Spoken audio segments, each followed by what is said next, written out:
Hello, welcome to another episode of Soul Sessions with CreativeMind. I'm Debra Maldonado. I'm Dr. Rob. And we are bringing you another episode on the shadow. And this topic today is about the shadow in work. So our work relationships, our bosses, our colleagues. Not at work. And our subordinates. The shadow shows up everywhere. But before we begin today, I do want to remind you to subscribe to our podcast. It helps us get more people listening to the podcast and getting this information. So let's talk about work. I've never been triggered at work. Have you, Rob? That's what it's for, I think. It's specifically designed to trigger you. Yes. So, there are three areas that we want to talk about. First, projection onto authority figures, which is a deep subject. Mm-hmm. Envy and competition, of course. Business is all about competition, so there's a lot of that. And the need to be liked.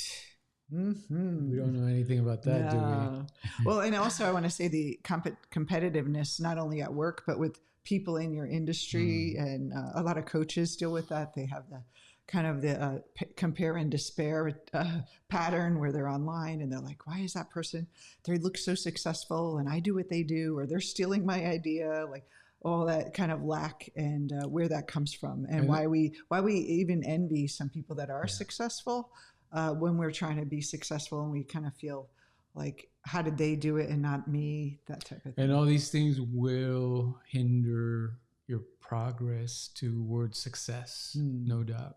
And so let's just start off, just if this is the first time you're listening to the podcast, this is based on Jungian psychology. Carl Jung, at the turn of the century, came up with the individuation process. He was a colleague of Freud, but broke away, and his psychology is very distinct from other personal development systems you may have been exposed to. And initially, the beginning part of life, we build up this thing called the ego, which is our kind of our conscious personality that we survive in the world with. And then the midlife, we start to reconstruct it and really define who we really are from our true self. The first step of that process is shadow work, which is we have to look at the parts of ourselves that we denied our whole life as we were building up our ego, what we didn't allow to be expressed. And this isn't stuff we know. Like, we know we're not expressing our gifts and talents, some of us. It's more the things we don't know that's in the shadow. And work is a great place to see. Work and love. We talked about love last week, so if you missed that episode. But and just to lay in the groundwork there. Yeah, and the shadow is really connected to the persona. Mm-hmm. So the persona, we can think of the ego's projection onto society, the way it wants others to see your personality, essentially.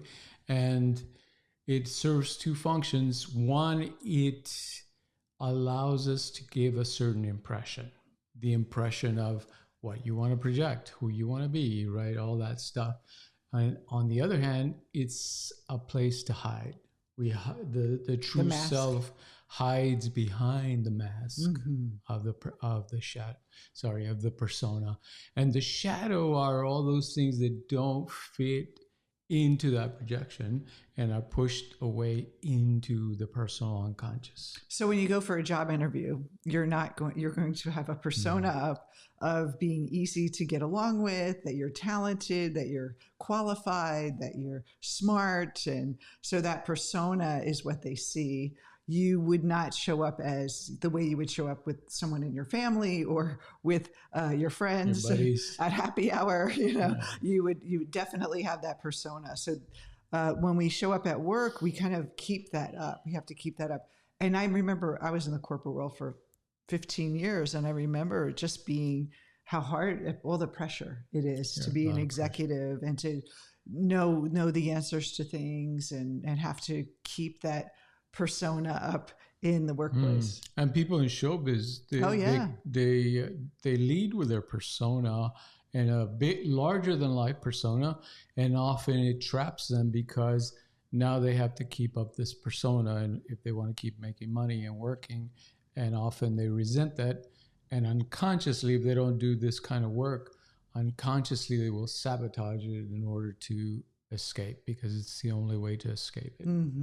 I have, even coaches people that are coaches, they write books or they put themselves out on social media, and they have this kind of facade of success, and you can see it in videos. You see people with their, riding first class, or showing off their beautiful backyard in their house or their living room, and they're kind of showing you the persona that I'm successful, or I know what I'm doing, or having a lot of books behind them to show that they're smart and they're educated, like Rob. Having art and spiritual art to make sure that we're spiritual. So we do it all the time, and it's not a bad thing to do because it helps people know what to expect from us in a way, but it's not really our true self. And I think a lot of times all the time, people forget that that's not who they really are, and they're constantly trying to prop up this persona, which causes all the stress in our life, which causes anxiety, and really just feeling bad and not feeling fulfilled. Okay, so number one, projection onto authority figures. And this is, last time we talked about family and how the shadow plays out in families. Well, this is an extension, right? Now the boss, the colleagues become your family. Which is pretty scary. Like your father, your mother, the brother you're competing with, the sisters that you're, kind of having issues with, or even bonding too. Like we project that, bond onto people. Sometimes you would project like the mother that you love, and there's this great woman leader that's your boss, and you're thinking, wow, she's like a nurturing woman, and you can project onto them. And in psychology they call it transference a little bit, that's right. kind of seeing the other person, not who they are, but what your mind is projecting onto them. Yeah. So it's natural because authority figures, of course, who is the authority in the family? Mother, father. Maybe, split, or, one was more powerful than the other. But that's going to carry into your work situations, and you're going to tend to project these unfulfilled, unmet, unconscious assumptions about who these people are onto the authority figures. Also resentment. And really what the dynamic was. So if you have a father figure that was very domineering, and then you have a male boss that didn't have, that was my pattern. I would have these domineering bosses that I would feel submissive to because that's the pattern I was used to. And I didn't even realize consciously I was doing it. It's just, you respect the boss and you respect the authority figure, or the mother, same thing. And so we have this, kind of unconscious projection that's happening at work, and it gets in the way of our functioning, our productivity, our enjoyment of work. And sometimes I remember I used to quit jobs because I'm like, oh, my boss doesn't appreciate me. I get another job. Guess what? That boss didn't appreciate me either. And then I got another job, and that boss didn't appreciate me. But you know what I noticed is as I started doing personal development work in my 30s and late 20s, I got better bosses. It was like I could see the evolution of my own inner work.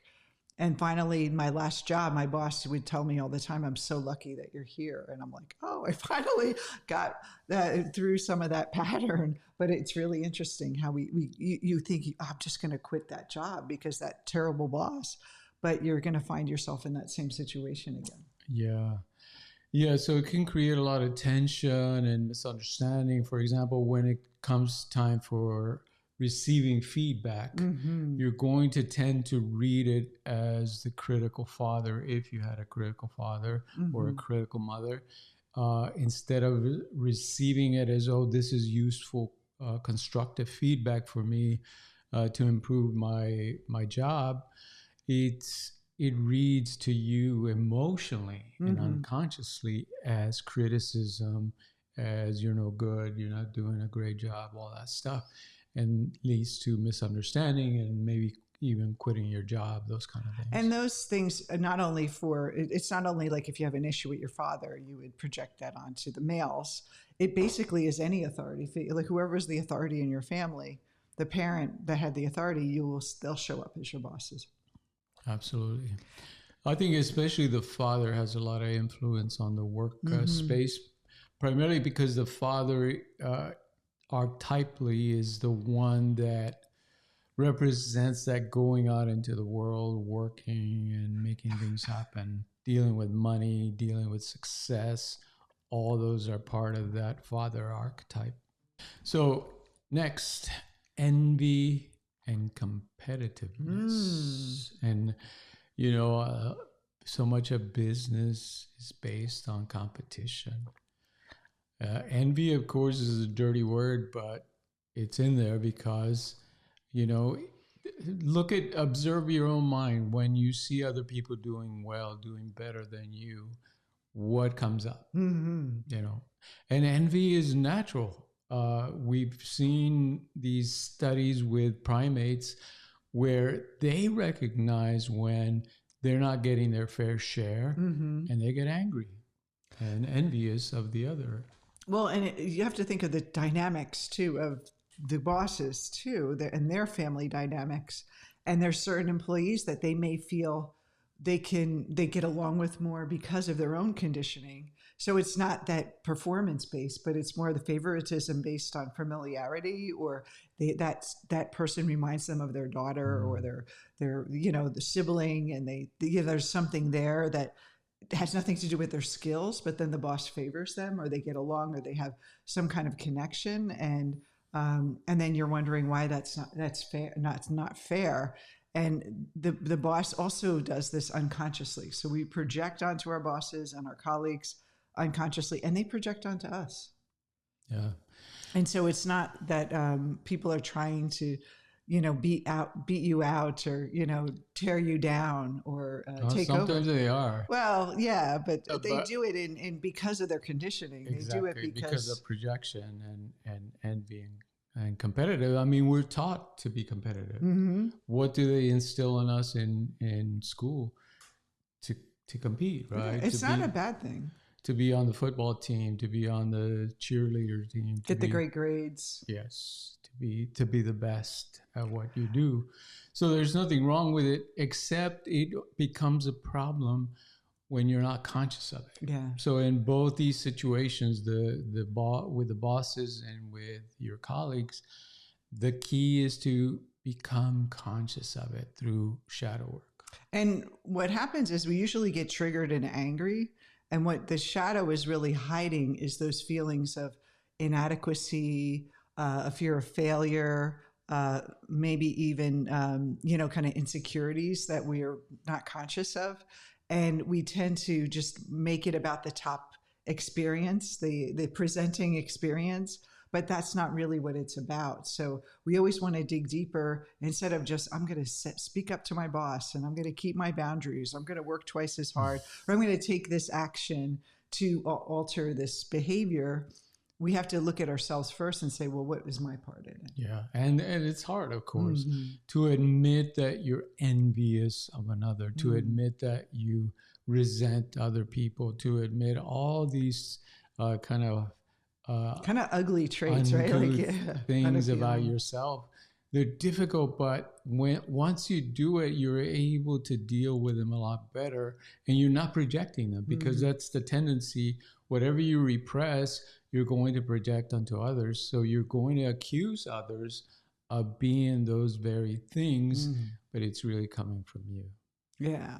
And so when we look at competitiveness, a great way to think about it is when we see someone succeeding, that is a part of our shadow. If we're not succeeding ourselves, it means that there's a part of us that is successful that we're suppressing, and we're projecting it out on. We notice the people that are, winning or doing great, and it's like we haven't accepted that as part of ourselves, that we're successful or we're capable of success. So we project it out there, and we're mad at them, but we're really not accepting our own ability to succeed. And so what we're doing is we want to reclaim that power, and we see someone else succeeding, say, oh, wow, I'm seeing someone else succeed. It must be in me too, because you can't see something that's not in you already. So that really changed, especially when I first started, because when you start in the beginning of your own business or you start in your career, you're it feels like there's like a mountain to climb to get to where you want to be in the success levels.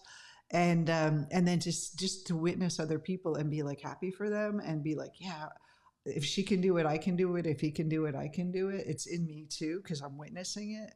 That is so empowering. Absolutely.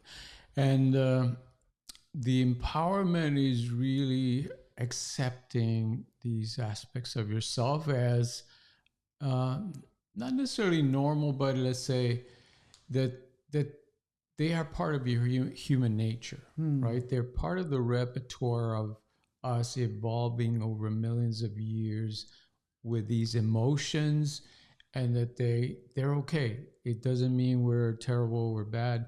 It simply means we're human beings. But to become conscious of them, it empowers us to do better, to ask ourselves, well, instead of envy, instead of resentment, how can I respond in a creative way to this? Because when you're in envy and resentment, you're actually reinforcing that you're a failure or you're not enough and you're never going to make it. And it's not a really constructive place to be. You're just reinforcing the persona or the identity, conscious identity that you've kind of lived up to. And successful people are not threatened by other successful people. They're excited for them, and they're like, yeah, let's do this together, and supportive. So in order to be a success, you have to love success, and not only for yourself but for others as well. Love that. The last one, the need to be liked. I think in work, this is so like it's been such a big challenge for me over the years, being a boss, but also in the corporate world, being a boss. Everyone wanted to work for me when I worked at this startup, and people were asked, like, what department do you want to work for? They want to work for Deb, because I was so easygoing and so nice, because I wanted to be liked. And that's not always a good sign of a great boss, is someone who's always nice. Yeah. And again, it's part of the persona, because what are we taught? To be nice, to be liked by others, and you'll get along in the world and you'll succeed, right? If you're nice and have good manners. And of course, a lot of that is true. There's nothing wrong with it. But you're repressing a lot of anger, a lot of competitiveness, a lot of standing up for yourself. Yeah. And so what happens is that we prioritize being liked over really being effective in our roles. And so we end up being ineffective at work because we need to be liked. And then it actually destroys our efforts that we're working toward. Yeah, for sabotages, that's the word I was thinking of. Yeah, you don't set good boundaries when you're out to be liked instead of doing your role.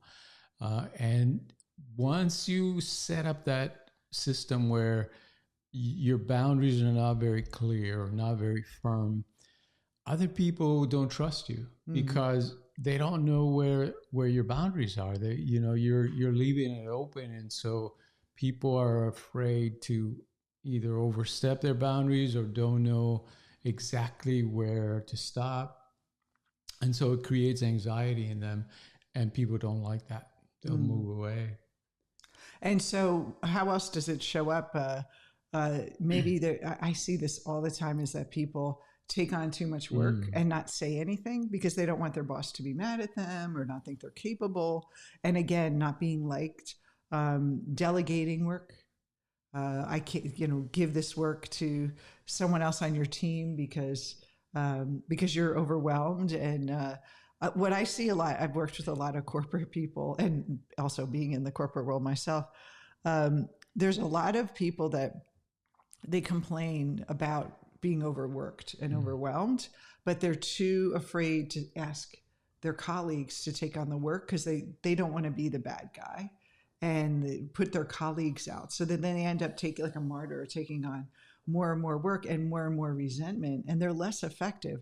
And really, for a company, if you're overworked, it becomes like you become less effective. You actually become less productive if you're overwhelmed. So it really doesn't serve anyone, the company, your colleagues, if you're not being effective and able to truly function at a high level because you're overwhelmed. And so, but we tend to worry, like, and this might have been growing up in your household, afraid to say no, I'm too busy, or not standing up for yourself in different sibling rivalries, setting boundaries with even your parents, which is weird, right? To set boundaries with your parents. Yeah, and for entrepreneurs, this is especially important because you have to really establish the culture of the company. Mm-hmm. And if you don't have proper boundaries and proper kind of understanding of your own shadow, you're going to project it all over the place. You're going to wreck the culture and the company in the long run. So it's really important for everyone to understand these shadow principles. As a new boss, I would be afraid to hurt people's feelings. I wanted to give them constructive criticism, but I thought they're really going to get their feelings hurt if I say this. Like, it's so much easier to just say, you're doing a great job and you're so great. But, giving feedback, I always felt like they were going to get their feelings hurt because I would get my feelings hurt. So we end up projecting how we would respond to things based on what we're afraid the other person's going to respond to. Like, we put ourselves in their shoes. That's part of a psychological projection as well. And so it's like, if you're okay with taking constructive feedback yourself, if you know that it's for your good, it'll be easier for you to give it. But if you feel very threatened by any feedback at all and sensitive to it, like any negative feedback, then you're going to be afraid to give it as well. That's right. So the key to all these, working with all this shadow, is always to make the unconscious conscious. In other words, to move towards the uncomfortable aspects of the situation, which is counterintuitive. What do most of us want to do? We want to run away from these things and be at peace, be comfortable, be at ease, not confront anyone or anything in us. And so we have to systematically do this kind of work, start to look inward. And there are great techniques to do this, but you have to take the time to learn them, to practice them. And one of the things that I see a lot, especially when people want to become coaches when they're first starting out, they tend to want to give advice, or they want to figure out how to handle it through boundaries, through speaking up for yourself. And I always say that you first must work on your own piece of the dynamic before you can approach the other person. You'll be more clear. Otherwise, you're just projecting. If you set boundaries and you haven't done shadow work, you're just doing more projection on them. And usually the other person's like, what are you talking about? They don't even, and then you interpret it as they don't care, or they're not sensitive, or they're unavailable, or all these things. But it's really, you haven't understood your own projection first and aren't clear on how I can really approach this. So I want to give an example. So let's say you have a team member that's underperforming, and you are afraid to approach them. And if you need to be liked, and I know this from experience, you dance around it. You give like little suggestions, and you're not really going straight toward it. And instead of going, okay, let me read a communication manual or get trained in communication skills, let me first ask myself, why am I doing, what am I really afraid of? Like, if by saying this directly, and then how is this about me, not about that person? Right. And am I being reasonable? Am I being direct? Am I setting clear communication myself in the expectation? But you're really going into the motion of what it's pulling from you and why there's such a fear of just being direct. And we find that most people do that. They dance around. They don't know how to be direct because we're so afraid of the response. And if we dance around, we feel like we're gonna like soften the blow a little bit or not be attacked back. And so as you sit with that, you start to say, okay, I'm really just projecting here my own fears. And this person could be excelling in their role if I would just guide them. And instead of feeling like they're doing it on purpose, maybe they don't have the information. And then you know your part, and then you can have those conversations. Then you can say, hey, needs to be done differently. And it feels more freeing than being, when I was in the corporate world, it was a lot of anger, a lot of immature. There was a lot of men and women I worked with that would just blow up and get angry in meetings, and that's not really. It was all their triggers, and like, I'm not respected, and they make it mean something else besides just what's really happening. Yeah, and of course we didn't mention the big mama trigger of them all in business, which is success and money. Those we might do a special podcast for that one. The shadow of success. Yeah, because it's huge. But essentially, we will mention it here just as there is an unconscious assumption that you're carrying in your unconscious mind as to how successful you can be. And until you get to that unconscious content, it will prevent you from going where you want to go. It's like a glass ceiling. You'll hit it and it will feel very solid, like you've hit a block, and you cannot proceed beyond that. It's like a thermostat that's set in your unconscious mind that you can only make so much money or be so successful, and you cannot go beyond that.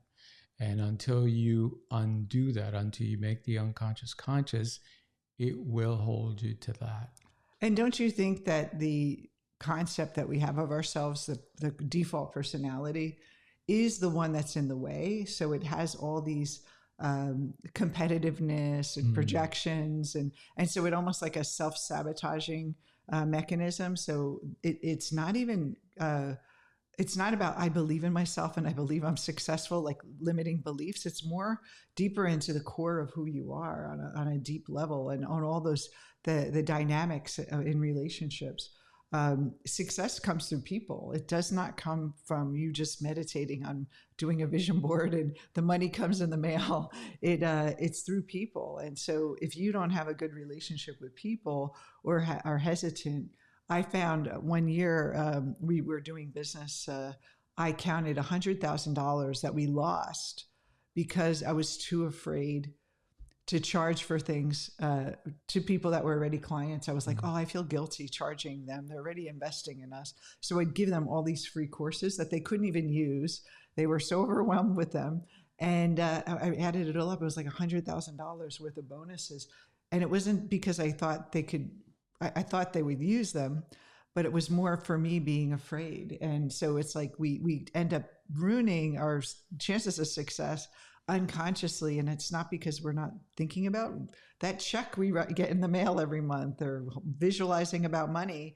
It's more the dynamic and our own inner work that doesn't allow us to step into that role of a successful person.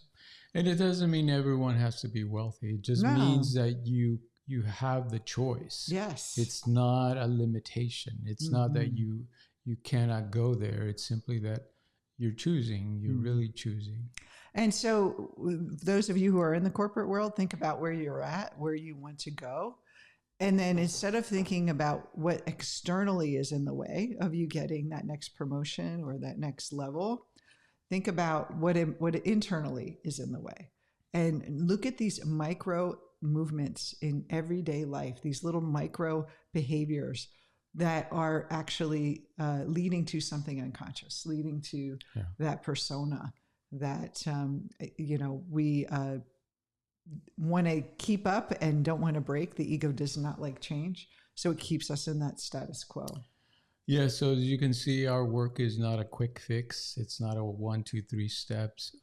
It is depth psychology, meaning you're going to get to the core of these issues in your mind. It is work essentially, but it's inner work, and it changes the whole dynamics of your life. Yeah. It's not just about learning how to communicate, changing behavior, thinking positive. Those are all great, but the inner work the depth work needs to be done. So you don't have to just rearrange the furniture on the surface. And constantly feel like how many of you have constantly felt like, I always have to keep my boundaries. I have to stand up for myself. It's almost like you keep facing those same barriers over and over with every person you meet. And when you see that pattern, you know that you can't fix it through behavior or thinking positive or through your conscious intent or will. You really need to go to the unconscious. So we will continue this series on shadow work in different areas of life. I like the idea of success. Maybe we should do that next week. We always come up with ideas while we're recording. Thank you so much for joining us. And again, if you haven't subscribed to our podcast, please do so. iTunes, Spotify, any of those podcast services, we'd love to have you as part of our regular listeners, and enjoy the rest of your day. Enjoy the fall, and we'll see you next week. See you soon. Bye-bye.